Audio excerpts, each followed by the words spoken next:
Hey everyone, chaomix here. Wait, I did this skit already. I'm talking about Dragon Ball, so it makes sense.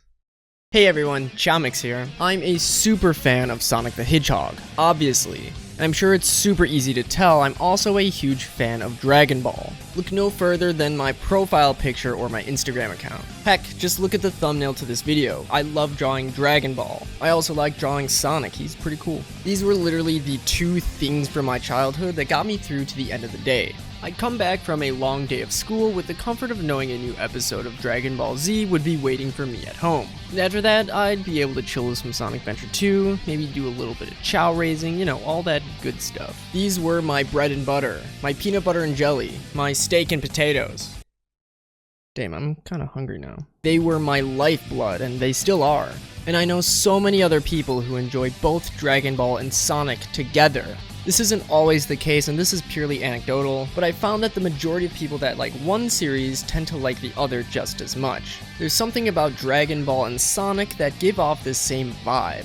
Both series just appeal to me in so many ways, and I've been trying to figure out why.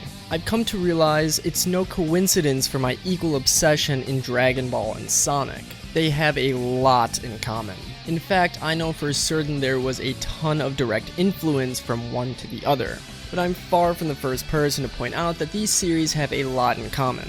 Everyone already knows some of the common parallels, like Super Saiyan and Super Sonic, the 7 Dragon Balls and the 7 Chaos Emeralds, and some of the common character comparisons like Goku being similar to Sonic, Piccolo being Knuckles, Vegeta being Shadow, and Trunks being Silver. But since my knowledge of these two things is embarrassingly expansive, I wanted to go a bit deeper than these everyday resemblances people often like to point out. So I put together a list of more obscure parallels between the two. I just want to be clear, I'm by no means claiming that one series is ripping off of the other. These are my babies. I'd never. For some reason, people get overly defensive when things like this are pointed out. So don't. My intent for this video is to pretty much just gush over some of the awesome common points between two of my favorite things. While some of these points are direct inspirations, others are coincidental similarities that I just want to point out. But before taking a deep dive into some of the obscure parallels, similarities, and inspirations, let's first go over the origins of these two powerhouse franchises, and how the timing of their releases show pretty big correlations to certain aspects. Dragon Ball's first manga chapter was published in 1984, while the first Sonic the Hedgehog game for the Sega Genesis wasn't published until 1991. There is a decent gap in between these two, but I think it's important to note that a lot of the more common similarities most people like to point out come from the Z era of Dragon Ball, which was a lot closer to the release of the original Sonic the Hedgehog game. Also, the similarities between the two don't really start until Sonic 2, which is when the 6 Chaos Emeralds from the first game get bumped up to 7, matching the number of Dragon Balls, and it's also when we get introduced to Sonic's super form, a similar form to Super Saiyan. Just some details I wanted to point out to preface the rest of the video. So now with some of the basic history out of the way, let's talk about some of the more obscure parallels. Number 1.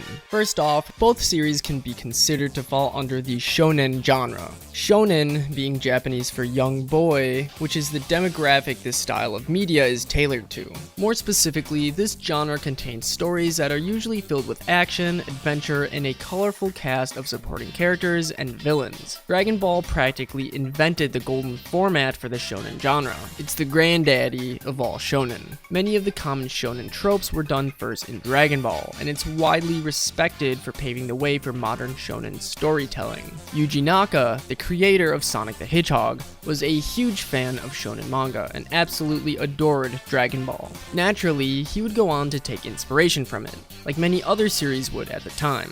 You can definitely see the shonen manga influence in almost every Sonic game, especially the adventure games. But even the classic games that don't even have dialogue still have this shonen energy to it. Although shonen manga is a completely different medium than Sonic video games, the stories take heavy influence from the genre. Many of its elements are found within the stories of Sonic games, which is the perfect segue into the next section. Number 2. Some of the most intense moments from both series come from the race to collect all 7 Dragon Balls or Chaos Emeralds, especially when the heroes are neck and neck against the villains. Sure, the Dragon Balls and Chaos Emeralds abilities don't function in the same way, basically at all. The Dragon Balls can grant any wish, except for when they can't, which is a lot of the time. And the Chaos Emeralds grant miracles and possess immense power, but they serve basically the exact same function to the plot. They make for great conflict, and there's always a huge sense of urgency during these situations. My favorite plots from both series always involve this race to collect each piece. I think the Frieza Saga and Sonic Adventure 2 are the best comparisons for the similarity. In each, the main villains wreak havoc in order to collect each piece, while the heroes have to thwart their plans by finding and defending the pieces or forcefully taking them back. This leads to a lot of fights for the possession of these items and results in some amazing rivalries. Another fun similarity about the Chaos Emerald collecting is, in Sonic 3, the settings for the special stages. The giant sphere you traverse while collecting smaller blue spheres was inspired by King Kai's planet. Goku used this area to train during the afterlife, doing a ton of exercises involving him zipping across and around this small, spherical-shaped planet. After finishing his training, he was able to use the Kaioken technique, allowing him to enter a state of heightened speed and power. This is very similar to how after completing all the special stages in Sonic 3, Sonic unlocks the ability to turn into Super Sonic. Number 3. Goku's transformation to Super Saiyan is one of the most iconic scenes in all of anime. The entire look of Super Saiyan is extremely recognizable. The golden, spiked up hair, the sharper eye shape, and the green irises are all staple features of Super Saiyan's look. Sounds pretty familiar, right? Well, of course, this is one of the things everyone likes to point out when comparing Sonic to Dragon Ball. Super Sonic also has the spiked up golden hair and a sharper eye shape. You know the drill. But chaomix, his irises are red. It's different. And to that I'd say, yes, you are correct. Sonic's eyes are red. Now, because actually, if you go back to Sonic 3, Super Sonic's second debut, you can actually see that his eyes are green, just like Super Saiyan. Since Sonic's redesign in Sonic Adventure, they switched from being green to being red. So we're all good now, right? Well, actually, this could potentially even be a reference to how the original design for Super Saiyan was depicted with red eyes. It's an interesting fact not so many people know about, but it makes it so that the redesigns for Super Saiyan and Super Sonic are the inverse of each other. The former starting with red eyes, eventually changing to green, and the latter with green eyes, eventually changing to red. Number 4. The moon holds mysterious powers. Some even say that people behave very strangely during nights of the full moon. But for Saiyans, as long as their tail is intact, they transform into giant apes after staring directly into it. Pretty strange behavior, right? Okay, also, technically they aren't apes. Apes don't have tails, so they'd be monkeys, but that's besides the point. This transformation increases their size and strength, and wears out when the moon goes down. This is extremely similar to the Werehog transformation from Sonic Unleashed. While this transformation isn't limited to the full moon, it's still limited to nighttime. Both forms are extremely hairy, brandish sharp teeth, possess incredible strength, and show increased muscle mass. While the special abilities of each form are pretty different, the core concept is very similar. Number 5. This comparison is made all the time, and I even mentioned it earlier in this video. Many people consider Shadow to be Vegeta and Silver to be Trunks, yada yada yada. In Dragon Ball Z, Vegeta is the father of Trunks, a boy from the future who traveled back in time to stop the conception of a monster who would go on to destroy everything in its path, resulting in a bad future. This is a pretty standard comparison, and the main point of contention is that Shadow isn't Silver's father, obviously. Or is he?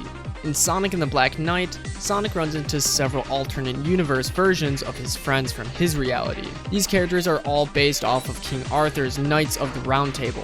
I won't bore you with the details, but the important ones I want to point out is how Shadow is Sir Lancelot and Silver is Galahad. If you aren't familiar with the story of King Arthur and the Knights of the Round Table, Galahad is Sir Lancelot's illegitimate son. Illegitimate meaning the child was conceived outside of the marriage of the parents. Kind of reminds me of a certain bad man getting it on outside of wedlock.